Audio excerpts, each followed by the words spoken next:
Porque antes, variablemente, una cantidad de veces abrumadora en la que me encuentro con alguien que viene a charlar conmigo, a pedir un consejo, o simplemente a contarme algo que le pasó, aparece la expresión.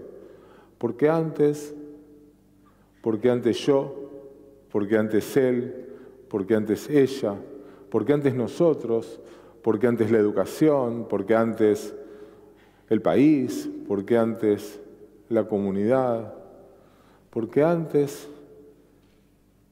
si tuviera que buscar denominadores comunes entre esas conversaciones, uno de los más repetidos sería la imposibilidad de dejar atrás el allá y entonces para poder pararse en el aquí y ahora con una fuerza distinta, vitalizadora, creativa, con decisión. Y por supuesto, vienen a ver al rabino para buscar algo que la tradición judía tenga para darles, si es que existe. Claro. El método judío para encontrarla es generalmente indagar en otro tema, para después aprender y trasladarlo a la cuestión que atañe a nuestra vida. ¿Y cuál es en este caso? El de los objetos perdidos. Perder objetos parece ser parte de la condición humana. Quizás sea inevitable. Nos apegamos a los objetos materiales. Los perdemos, los buscamos, los anhelamos. Puede ser por eso que la Torá nos ordena 2 veces devolver el animal perdido de nuestro vecino e incluso el animal perdido de nuestro enemigo. Cuando encontrás un objeto perdido, la Torá es clara, tenés la responsabilidad de hacer todo lo que está a tu alcance para devolverlo. Los rabinos toman estos 2 cortos pasajes y escriben sobre ellos extensamente. Da la impresión que están obsesionados con este tema, el de los objetos perdidos. ¿Qué pasa si el objeto que encontraste se va a echar a perder? ¿Qué sucede si el que reclama el objeto es un estafador? ¿Tenés la obligación de devolvérselo? ¿Qué pasa si tratás de encontrar al dueño, pero nadie se presenta? ¿Cuándo te lo podés quedar? Y así, páginas y páginas de ejemplos y de explicaciones. Nuestros sabios escriben tanto sobre los objetos perdidos porque están sentando la base para una discusión sobre las pérdidas en general. Hace 2000 años, sus pérdidas fueron profundas. Estaban perdidos. Se sentían así, sin rumbo. Atravesaban varios duelos a la vez. La pérdida de su templo sagrado, de su autoridad, de su comunidad, de las bases mismas de todo lo que conocían. Los rabinos no podían crear un sistema infalible para garantizar que todos los objetos perdidos sean devueltos a sus dueños.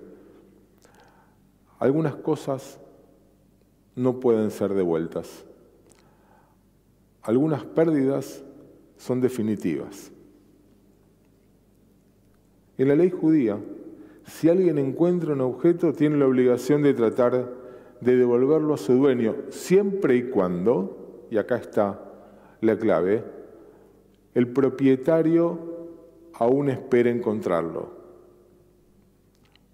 Pero en algún momento, los objetos perdidos realmente se pierden y llega el momento en que dejamos de buscarlos. Es en ese punto que llegamos al Yeush. Reconocemos que se fueron para siempre. Yeush significa desesperación. Es decir, solo cuando llegamos al punto de desesperar de dejar de esperar, de perder la esperanza de encontrarlo, podemos liberarnos de él. Entra en el dominio público y ya no es nuestro. En ese momento en que renunciamos a la esperanza de un sueño que se pierde, cuando reconocemos que tenemos que dejarlo ir y caminar por un sendero distinto. No podemos cambiar el pasado, ni podemos volver a él. Es imposible, aun cuando en algún lugar lo esperemos, pero podemos liberarnos del pasado para poder perseguir un futuro diferente. Y no significa olvidarlo de ninguna manera. El pasado está cargado de significado, sino de dejar de buscarlo con la vana ilusión de hacerlo presente y muchas veces permitir que deje de atormentarnos. Dejamos de esperar lo que nunca será. Nos damos permiso para desvincularnos del sufrimiento que nos causamos a nosotros mismos cuando no soltamos la esperanza de lo que ya fue pero no volverá a ser. Es raro criticar la esperanza, sobre todo en esta época donde todo es pro-hope y más que nada desde un discurso judío. El rabino Jonathan Sacks dijo que ningún judío es verdaderamente judío si pierde la esperanza. Alguien podría decir que sin esperanza Abraham nunca hubiera abandonado su hogar y no se hubiera ido a una tierra que no conocía. Humildemente, siento que somos testigos de una época en la que se tiene una visión bastante superficial de la esperanza y una idea equivocada de que las cosas mejorarán en algún momento porque sí, como si fuera la esencia de la experiencia judía. Yo quiero volver a leer nuestra historia con una visión más profunda de la esperanza, una que esté arraigada firmemente en el presente, una que esté impregnada de realismo y de aceptación, una que diga que Abraham era esa rara persona que podía vivir auténticamente en el presente. Cuando Dios le dijo que dejara todo lo que conocía y se fuera a una nueva tierra, sintió miedo pero estaba dispuesto a arriesgarse, confió en Dios y en sí mismo. No dijo, ¿por qué antes? O a pesar de su escepticismo, nuestros antepasados se fueron de Egipto. No sabían si la vida iba a ser mejor como personas libres y varias veces dudaron. Dudaron de Dios, dudaron de su líder, de Moshe, pero el deseo de ser libres los impulsó a avanzar a través de las aguas. Y en el desierto perdieron la esperanza una y otra vez y dijeron algunas veces, ¿por qué antes? Pero se dieron cuenta de que podían quejarse eternamente o aceptar los nuevos desafíos que tenían ante sí. Las historias que contamos sobre nuestros antepasados dicen mucho más sobre nosotros que sobre ellos. Yo quiero contar historias que nos ayuden a enfrentar al mundo tal como es. Vender esperanza me parece un enfoque demasiado simplista. Parte del por qué me desagrada este tipo de esperanza poco profunda es que nos impide o nos distrae de hacer el trabajo difícil de mirar de cerca quiénes somos aquí y ahora. ¿Quién puede creer que volverá aquel Israel idílico después del 7 de octubre?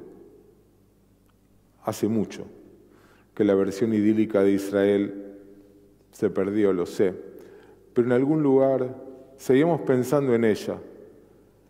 Son tiempos que no van a volver.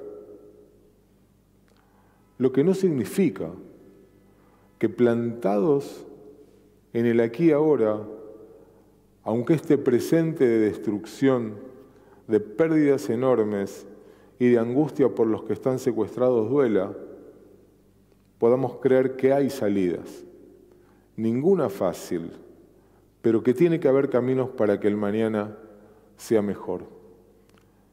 Mantener un compromiso activo con acciones por Israel es otra manera de practicar la esperanza. Porque la esperanza no es algo que se tiene, la esperanza se practica. La esperanza se practica en la construcción de comunidad.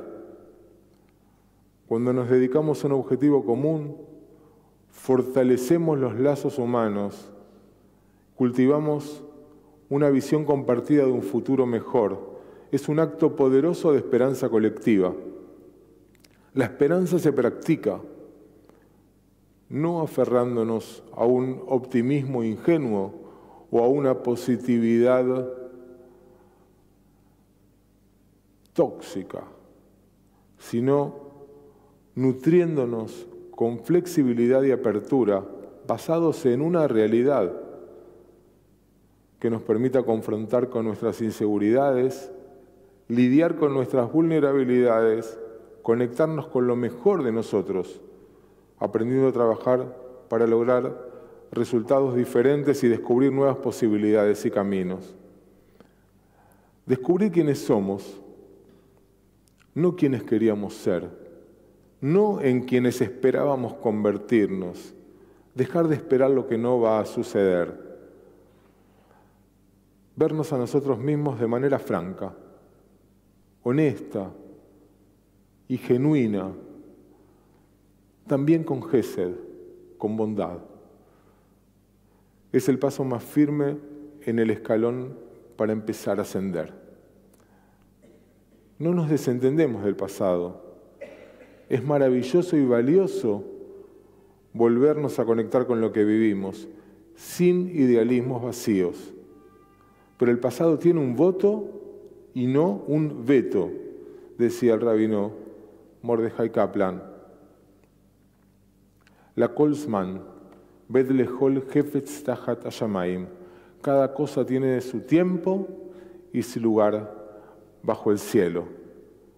No todo, pero mucho, muchísimo, depende de nosotros.